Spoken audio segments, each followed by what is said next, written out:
Hi good morning friends. Day in ಲೈಫ್ಗೆ ಸ್ವಾಗತ.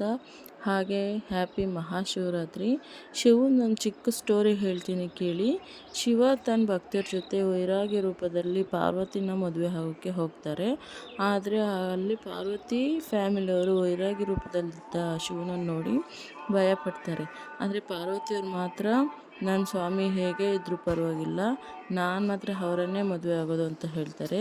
ಈ ಮಾತನ್ನು ಶಿವ ಕೇಳಿದ ಕೂಡಲೇ ಅವರು ಜಗತ್ತಲ್ಲಿದ್ದ ಅತ್ಯಂತ ಅಂದವಾಗಿ ಬದಲಾಗ್ತಾರೆ. ಈ ರೂಪವನ್ನು ಚಂದ್ರಶೇಖರ ಅಂತಲೂ ಕರೀತಾರೆ. ನಂತರ ಶಿವ ಪಾರ್ವತಿ ಹೊಂದಾಗ್ತಾರೆ. ಆ ದಿನವನ್ನೇ ಮಹಾಶಿವರಾತ್ರಿ ಅಂತ ಕೂಗ್ತಾರೆ.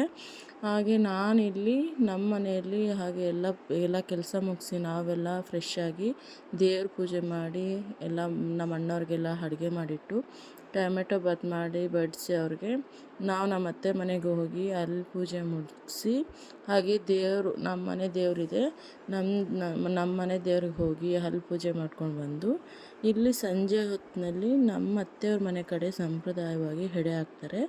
ಆ ರೀತಿಯಲ್ಲಿ ನಾನು ಎಡೆ ಹಾಕಿ ಪೂಜೆ ಮಾಡಿ ಮತ್ತು ಉಪವಾಸ ಇದ್ವಲ್ಲ, ಆದ್ದರಿಂದ ಎಲ್ಲ ನೈಟ್ ಸ್ವಲ್ಪ ಬೆಳಗ್ಗೆಗೆ ಹೆಲ್ಪ್ ಆಗಲಿ ಅಂತ ಎಲ್ಲ ಬಿಡಿಸಿಟ್ಕೊತಾ ಇದ್ದೀವಿ. ತರಕಾರಿ ಸ್ವಲ್ಪ ಹಾಗೆ ಕರ್ಜಿಕಾಯಿ ಎಲ್ಲ ನೈಟೇ ಮಾಡಿಟ್ಕೊಂಡ್ವಿ. ಅದಕ್ಕೆ ನಮ್ಮ ಅಮ್ಮ ಮತ್ತು ನಮ್ಮ ಅಕ್ಕನ ಮಗಳು ಹೆಲ್ಪ್ ಮಾಡಿದ್ಲು.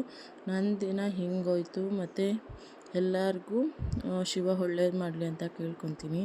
Good night friends. ನನಗಂತೂ ಜಾಗರಣೆ ಇವತ್ತು. ನಿಮಗೆ ಗುಡ್ ನೈಟ್.